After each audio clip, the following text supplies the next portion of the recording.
पहला सवाल वही जो हमारा हैशटैग है इंडिया का डीएनए, क्या कहता है सर इंडिया का डीएनए आपके हिसाब से? इंडिया का डीएनए कहते हैं कि हम सब एक हैं। मतलब मैं अगर ये समझूं कि 2014 में ब्रांड मोदी लहर और 2019 में राष्ट्रवाद की लहर। नहीं, 2014 में भी ब्रांड मोदी नहीं था, ये तो आप अखबार वालों ने बना दी।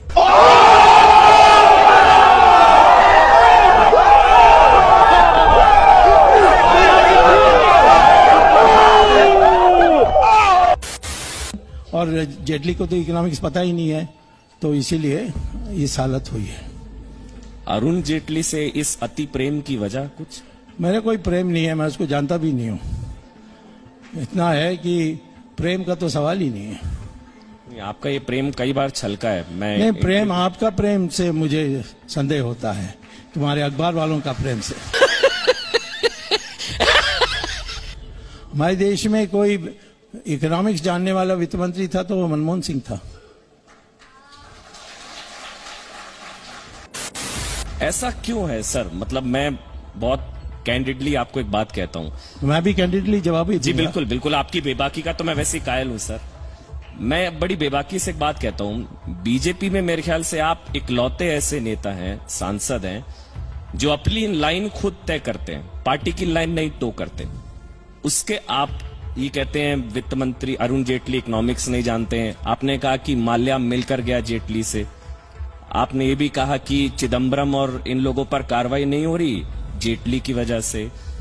जेटली, आपने बहुत कुछ कहा उनके बारे में, फिर भी आप पर कार्रवाई नहीं होती। नहीं, क्योंकि पार्टी लाइन नहीं है। ये आप लोग पता नहीं, वो इंदिरा गांधी के जमाने से आज भी उस बीमारी में फंसे हुए हैं कि कोई भी कुछ नेता के बिना बोल देगा तो फिर वो पार्टी के लाइन के विरुद्ध में। हमारी पार्टी लोकतांत्रिक पार्टी है, उसको मानना चाहिए। और जो तथ्यों पर आधारित बातें हैं, भले पार्टी के कई लोगों को पसंद ना आए, परंतु तो पार्टी का विरोध नहीं होता है। मैं तो पार्टी के लिए सबसे ज्यादा प्रचार कर रहा हूँ, रोज घूमते रहता हूँ, मीटिंग्स एड्रेस करता हूँ। तो फिर तो वो देखना होता है। नहीं सर, अगर आप प्रचार में तो यह है कि जो जेटली के पीछे चापलूसी करेंगे तो मुझे प्रमोशन मिलेगा, मुझे टेलीविजन में अच्छा काम मिलेगा, नहीं मिलेगा तो निकाल देगा। ये डर है आप लोगों के दिमाग में। पता है ना आप सबको? नहीं पता है? कहाँ पता है? हाथ ऊपर करो, किसको पता है?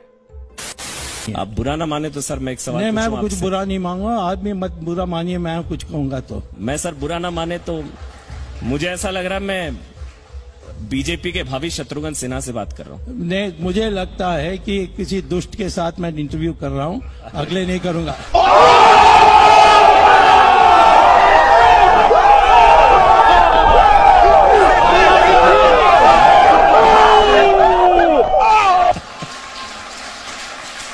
नहीं सर, मैंने इसलिए आपसे बोला ये क्योंकि इतने बागी नहीं कहूंगा, इतना खुलकर सरकार के साथ सरकार के मंत्री का इतना मुखर विरोध किसी ने नहीं किया। ये तो तय करने वाली है सरकार, ये तय करने वाली है पार्टी।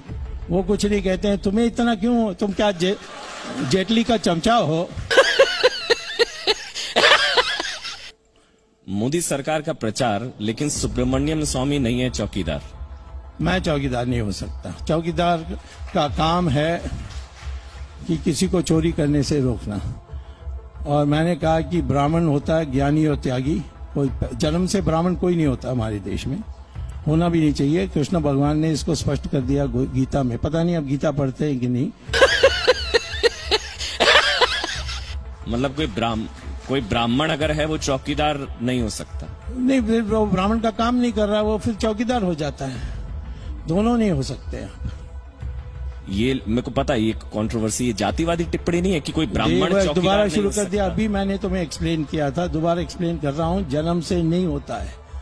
ये जो जाति चल रही है वो तो जाति और वर्ण में फर्क है, वो भी नहीं आप जानते हैं। यही प्रॉब्लम है। आपका पश्चिमीकरण बहुत हो गया है, थोड़ा भारतीयकरण करो अपने का।